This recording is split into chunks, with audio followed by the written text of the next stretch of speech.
They gave me the worst room on the family trip. They didn't know I owned the hotel. I decided to keep quiet and observe the annual family reunion.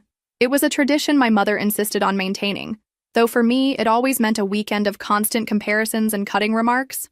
This year would be no different, except that the luxurious hotel where we would stay was now my property thanks to the inheritance my grandfather had secretly left me 6 months earlier.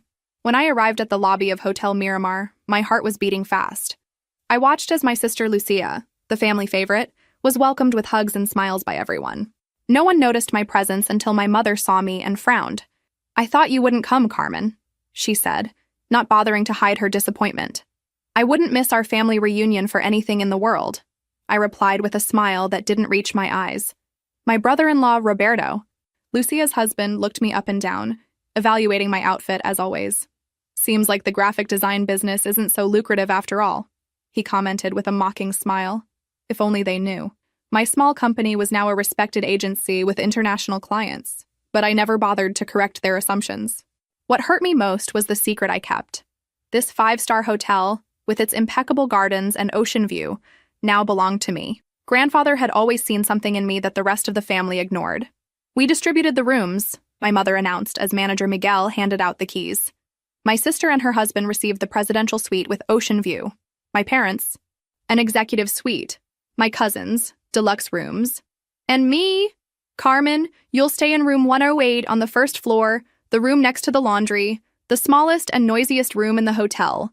Everyone exchanged glances, some with shame, others with poorly disguised amusement. Miguel, the manager, seemed uncomfortable. "Ma'am, we could look for another option for the young lady," he began, but my mother interrupted him. "It's not necessary. Carmen is simple. She doesn't need luxuries." I saw how Miguel looked at me with concern. He knew who I really was, but we had agreed to keep my position as owner secret during this family reunion. "It's fine, Miguel," I said calmly. "Room 108 will be perfect." I took the key and headed to the elevator, feeling my family's eyes on my back. On the way, I heard my cousin Daniela whisper, "As always, Carmen settles for the leftovers." The room was exactly as I remembered. Small, with a window overlooking the service area and the constant noise of the laundry machines. I sat on the single bed and took a deep breath. I wasn't here to confront my family or to humiliate them by revealing I was the owner. I was here to understand why they treated me this way. Why, after 30 years, they still saw me as the least valuable. That night, during the welcome dinner at the hotel restaurant, my family occupied the best table. My chair was partially hidden behind a column. While everyone ordered the most expensive dishes on the menu, I ordered a simple salad. "Can't you afford something better, Carmen?" my father asked with a mixture of mockery and pity. "We can treat you if you want." "The salad is fine. Thank you," I replied, maintaining my dignity. The conversation revolved, as always, around Lucia's achievements. Her recent promotion at the bank, her new house in the exclusive neighborhood. "Our Lucia always knew what she wanted," my mother said proudly. "Not like Carmen, who wasted her life with this drawing business." The head chef approached our table to personally greet the guests. Upon seeing me, he made a small bow that didn't go unnoticed. "Was the salad to your liking, Miss Carmen?" he asked respectfully. "Delicious, Antonio." "Thank you," I replied. My family looked at me strangely. "You know the chef?" Lucia asked, surprised. "We've crossed paths before," I replied vaguely. The truth was that I had personally hired Antonio 3 months earlier, after grandfather left me the hotel. The night progressed, and with each glass of wine, the comments directed at me became more cutting. The secret I kept was weighing on me more and more. Should I reveal the truth? What would they do if they knew that every insult, every humiliation occurred under my own roof? Miguel approached discreetly. "Miss Carmen, there's an urgent matter that requires your attention," he said quietly. "What could be so urgent for Carmen?" Roberto mocked. "Did they run out of colored pencils?" I stood up calmly, ignoring the comment. "Excuse me. I'll be back in a moment." In the private office, Miguel looked concerned. "Miss, I can't continue watching how they treat you. You're the owner of this place." "I know, Miguel, but I need to understand something before revealing the truth. There's a family wound that's been open for a long time."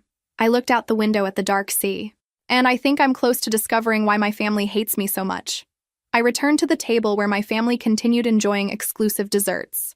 My cousin Javier was in the middle of a story about his recent purchase of a sports car when my Aunt Elena, always the most observant, asked me, "What did that employee want with you? Carmen? Do you know him from somewhere?" I felt all eyes fix on me. Just a confusion with the reservation, I replied casually, taking a sip of water. Typical of Carmen, Lucia murmured to Roberto loud enough for me to hear. Always causing problems. That night, when everyone retired to their luxurious rooms, I stayed in the deserted lobby. Miguel approached with a cup of tea. Your grandfather would be proud of you, he said quietly.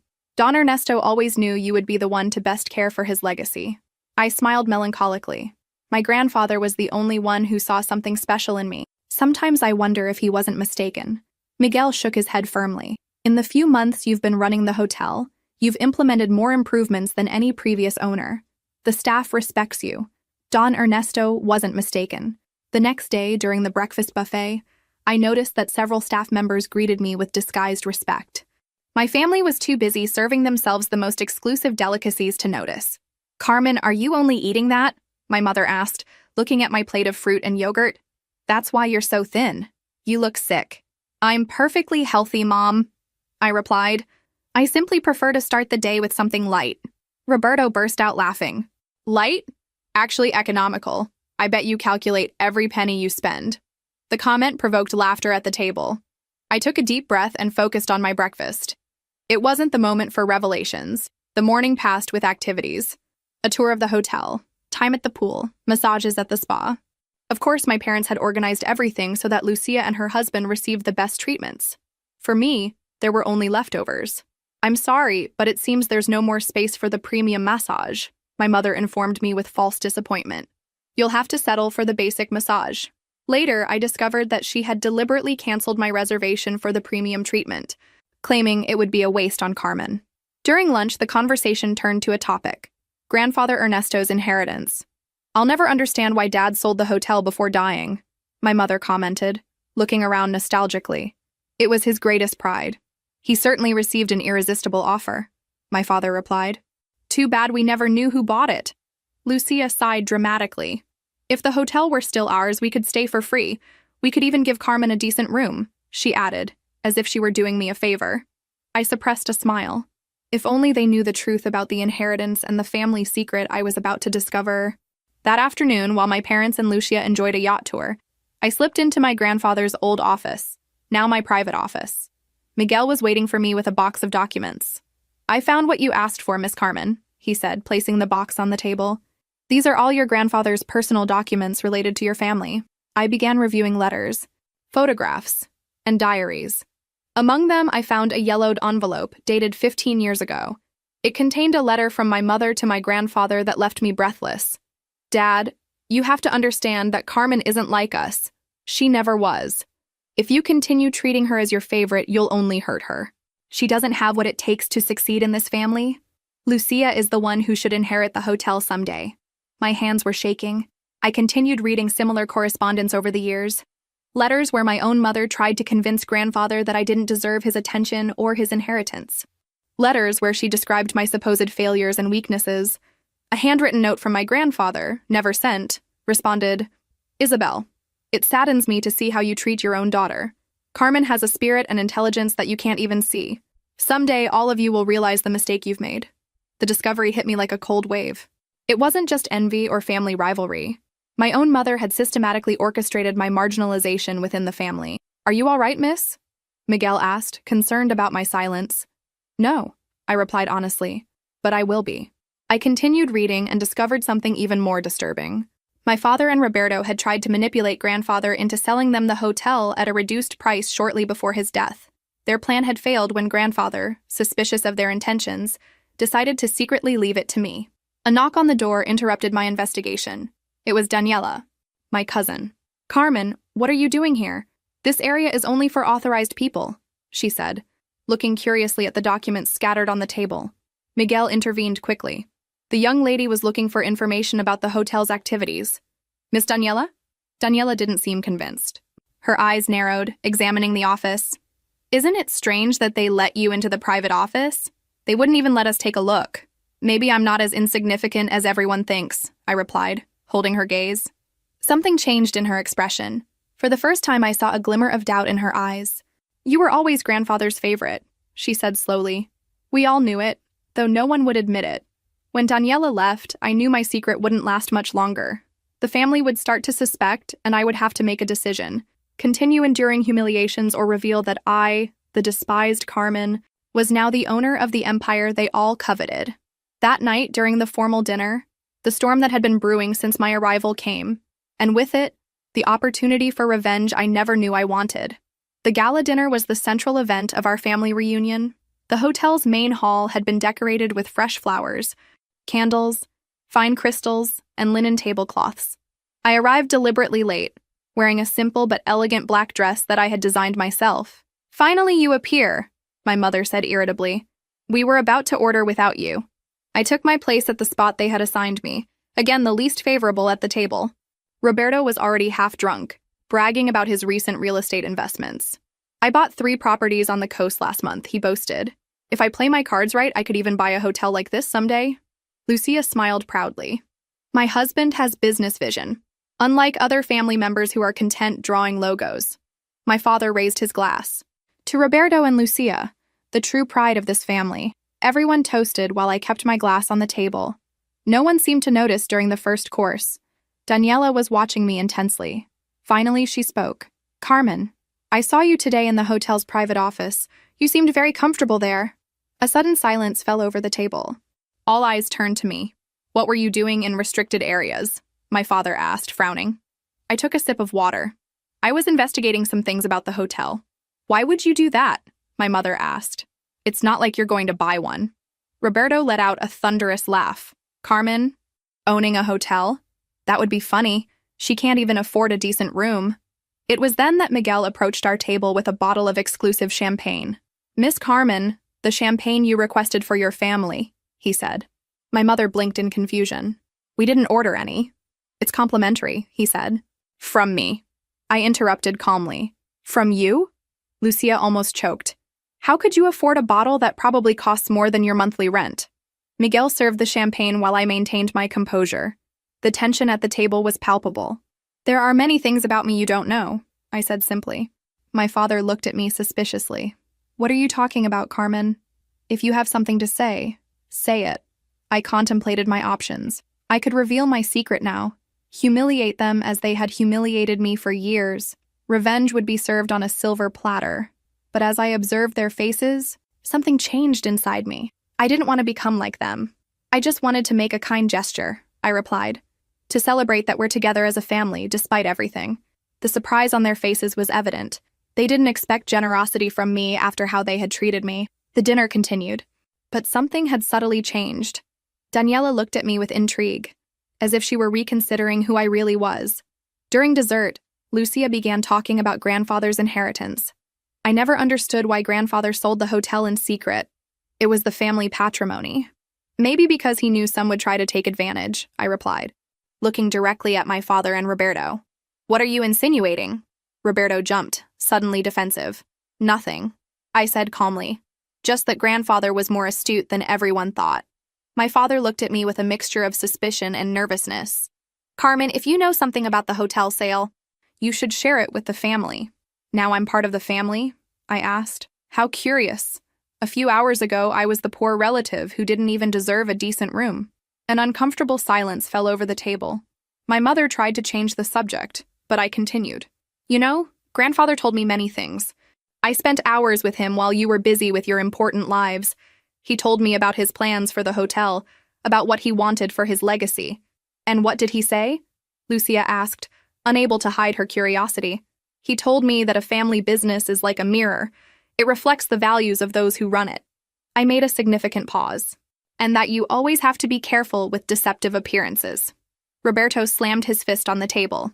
"Enough riddles. If you have something to say it clearly."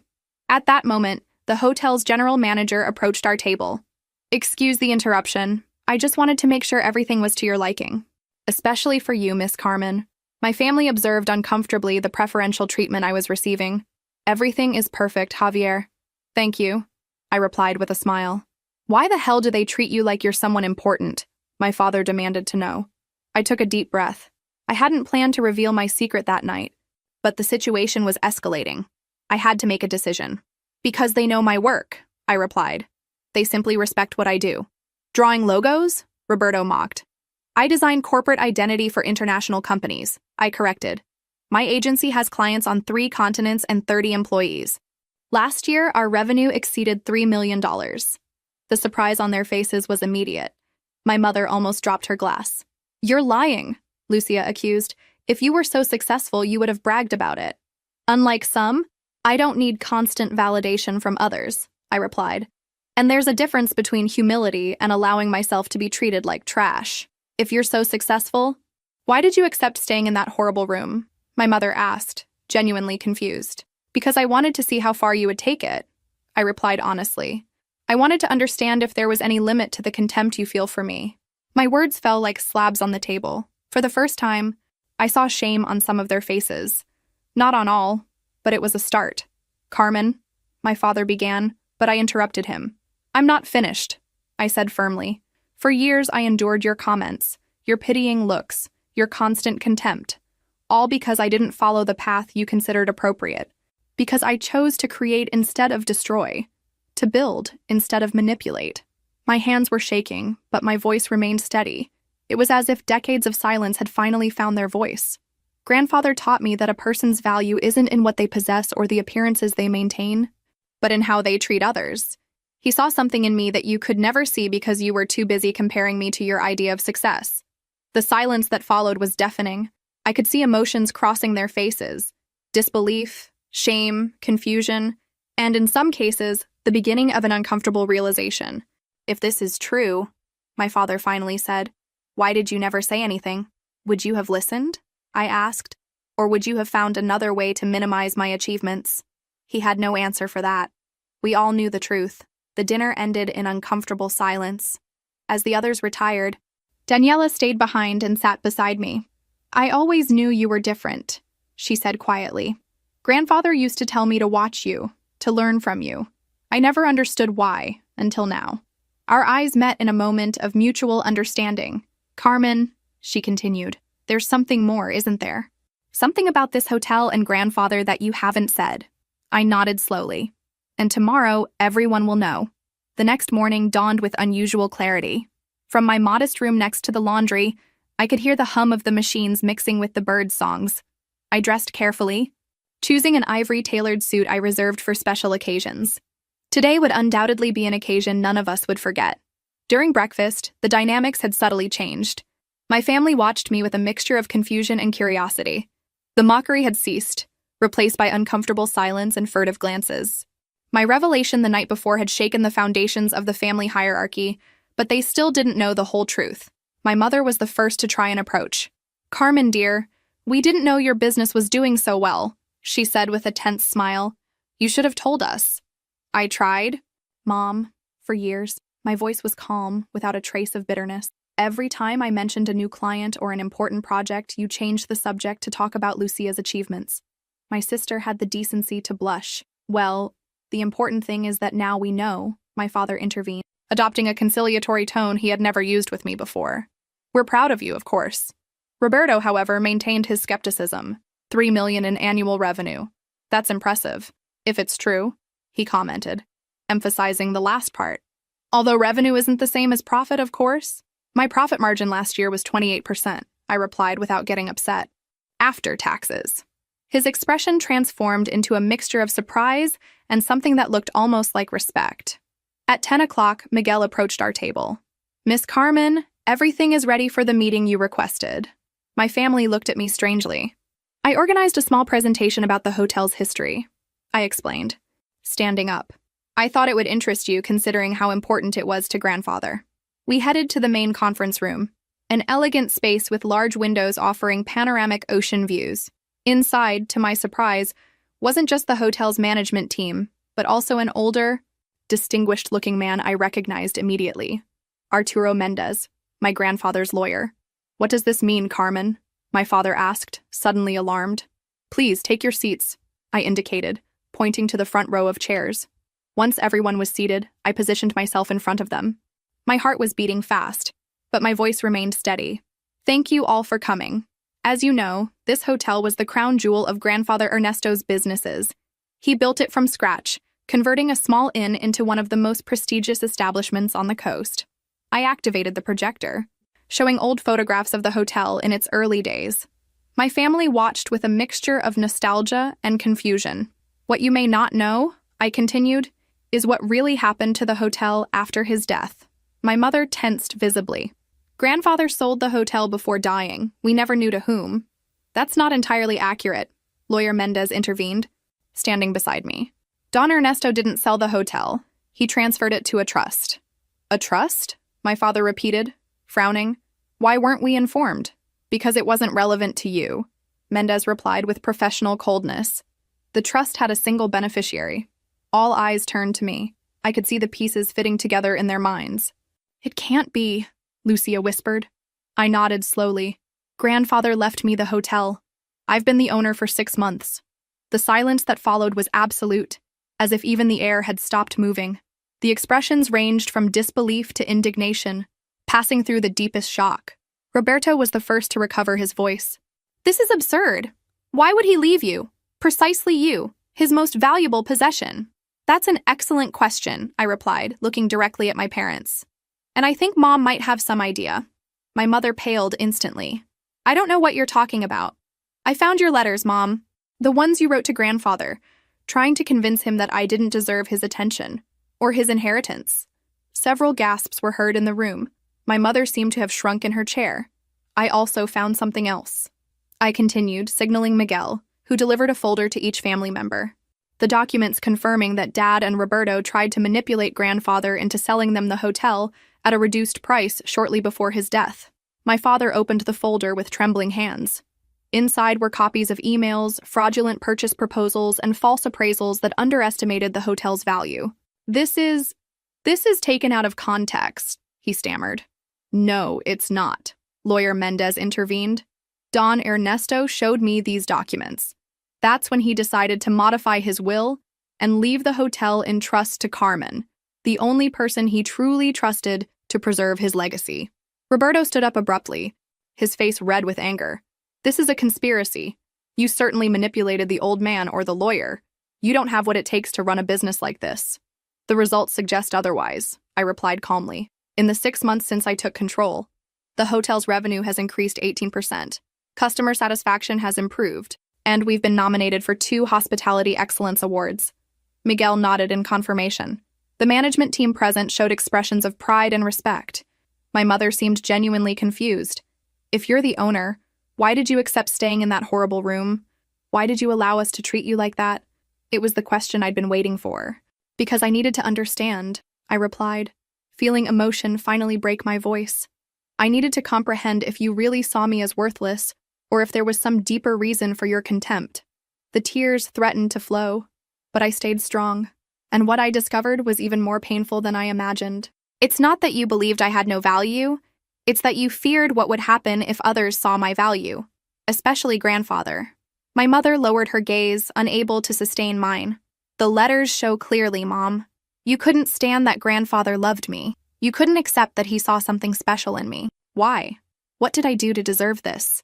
The silence that followed was broken by a muffled sob. It was my mother who seemed to have collapsed under the weight of decades of secrets. You were just like him, she finally murmured. You had the same look, the same way of seeing the world. When you were little, he used to say you were his living image, that you had his entrepreneurial spirit. She paused, breathing shakily. And I was always a disappointment to him. I was never smart enough, ambitious enough.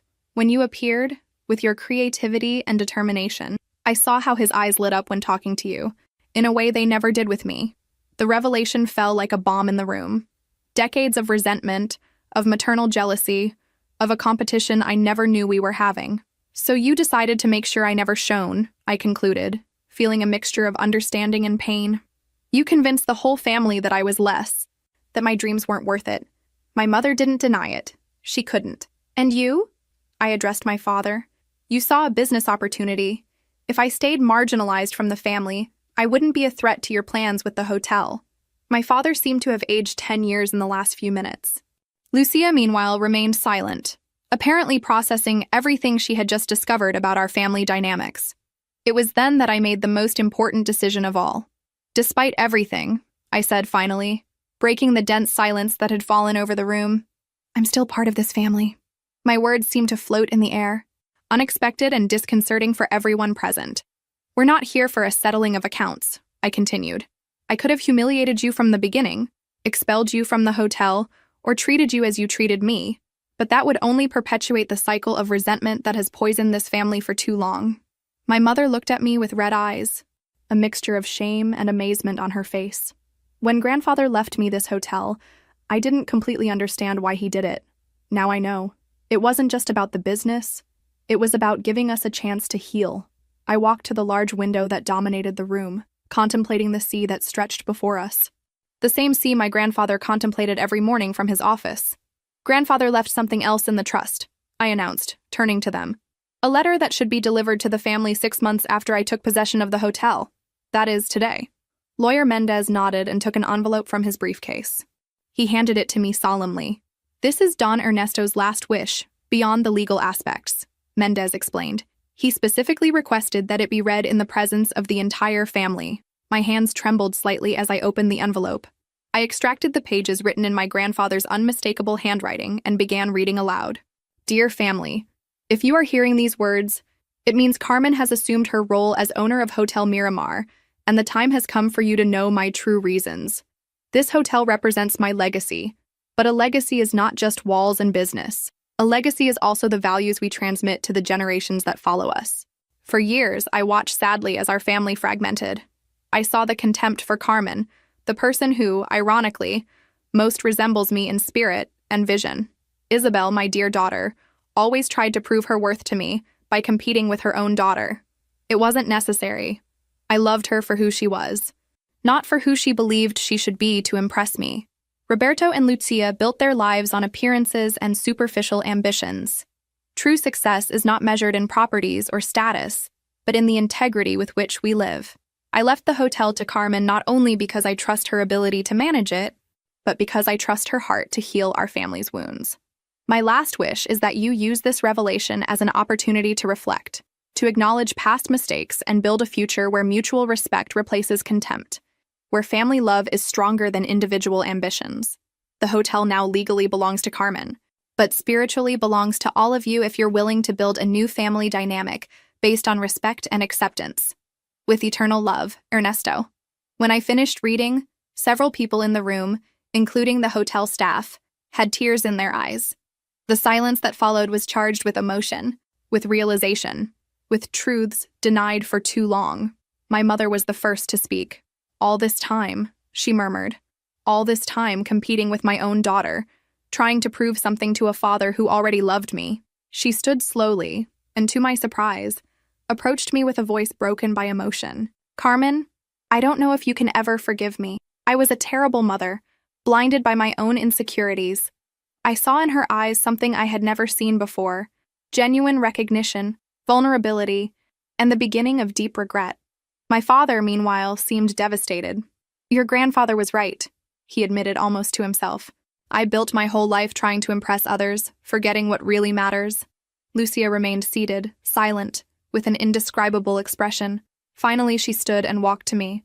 I never understood why grandfather preferred you, she said slowly. Now I see. While I sought his approval, you sought his wisdom.